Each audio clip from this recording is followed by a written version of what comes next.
took me long enough to watch JoJo's. I was just watching a bunch of other shit, like, you know, and then I finally got around to JoJo's, and I'm done with part 2, okay? It's already over with in my mind. I already passed it up, finished it. You know, I watched part 1, and I was a big fan, and everybody was like, oh, man, you know, you're probably going to struggle to get through part 1, but once you get into part 2, you're really going to like it. And I was like, all right. I mean, I already liked part 1 so much. How much better could part 2 be?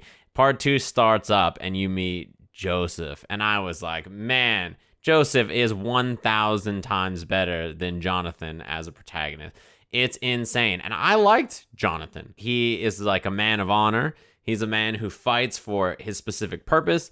He has like really got specific goals in life. He's someone that's not a cheat. He's not a liar. He's a gentleman. And despite his hatred for Dio, and despite his need to murder these people, you know, he really is like a character that I can relate to, in the sense that he has a goal and he's sticking to it, and he just fucking toughs it out and handles it. I was like, man, I like this character.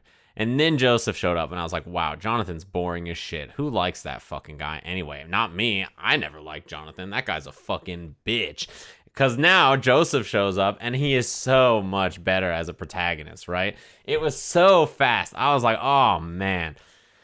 Oh, he's so much better. It just happened right away. Like, I was like, God damn it, he's so good. Like, he is more charming. He's funny. He is clearly he has the gentlemanly Joestar way inside of him. However, he still is somebody who is more crafty, who is thinking on his feet.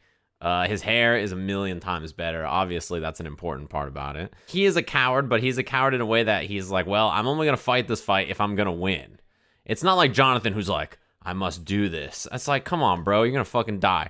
This guy Joseph's like, now hold up. If I'm not going to win, I ain't fighting this shit at all. Just whoop, whoop, whoop. Fucking runs out of there. It's so good. The way he plots and plans, it's so over the top. The way the show handles you thought that I would think that I would thought, but it was like, I never got sick of it. Instead, I was always like, how is he getting out of this one? What's the next way he's going to do this? What's he going to do? And as soon as he says, next you'll say, I'm like, oh, this fight's over.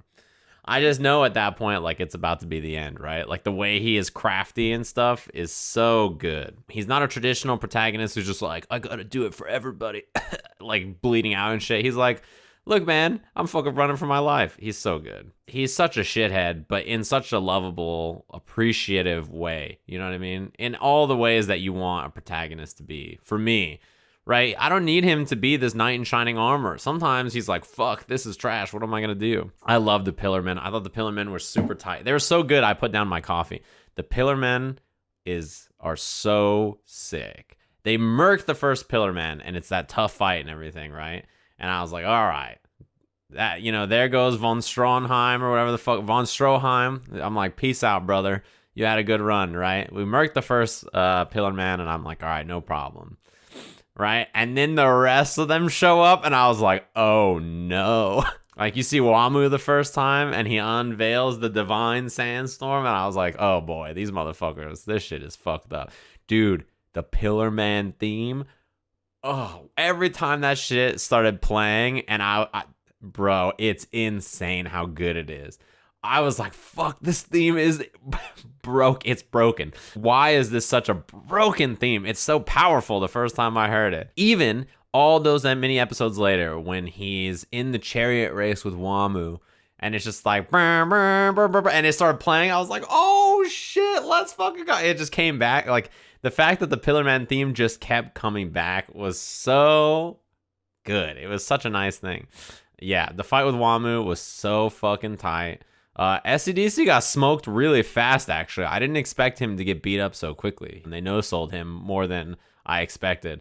But the Wamu stuff and Cars, man, Cars is the best. Isn't he such a shithead? And Stroheim too. Oh man, the way he comes back and he's screaming about German technology like a fanatic. And in one hand, you're like, okay, well, that guy, he's a Nazi. He's a pretty bad guy. But on the other hand, he just cracks you up, right? The way he screams about shit, like his robot arms and the fucking way he acts, like, it's so silly. Cars is great. He is really quite the villain. When the Lisa situation happened, I was like, bravo. Honestly. Like, why the fuck are you going to even try? You know, why are you going to try to throw a hand regularly when you could just do something like that. I was like, Cars is a genius. You know, I was like, that's what I would have done too. I would have stabbed her. I would have been like, ha, bitch, ha, just fucking get out of here. No. And then he forced Joseph into this situation where Jonathan, the brave man, would have just been impaled. And I was like, oh man, if this was Jonathan, he would just sit here and be like, my life for Lisa, and he would just died. But Joseph was like, fuck this. How do I live? Oh, dude, the vampire squirrel was hilarious. I can't, like, it's just so satisfying to watch. The way he thinks in fights and stuff, and the scheming that goes on in JoJo's part 2, it's so good. And man, Caesar was so tight too. Oh man, Caesar was sick. The Zappellis are so tight in general. The way Caesar was dressed, I was like, this guy is just the sickest. The bubbles. How can you make a man his primary attack is a bubble cool? Like, you can't do that. I think that's actually probably illegal, if I'm honest with you. Nobody who shoots bubbles should ever be that cool. And then he shoots bubbles, and I'm like, now hold up.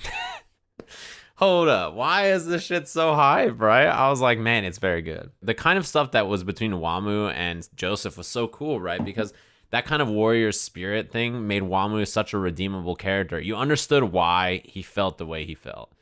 And you not only that, but you also understood that to him and Joseph, right? Despite Joseph not being like Jonathan in all ways, there was a lot of Jonathan in that warrior sequence between him and Wamu. And that to me was so cool because it was just like this guy murked his homie, his best friend, and he still looks him in the eye as a warrior and is like, you deserve a warrior's death because I respect you as an opponent, right? That was so sick. It was like such a good understanding of his opponent and himself and the situation that like all of us are just, you know, we're warriors battling against each other and you don't deserve some kind of evil death. Even when Wamu like dashed around as a fucking head with the horn killing the vampires, that shit was tight. It was like such a, that whole scene with him and Wamu was fantastic. It got me. I was over here like, you had a good one, Wamu.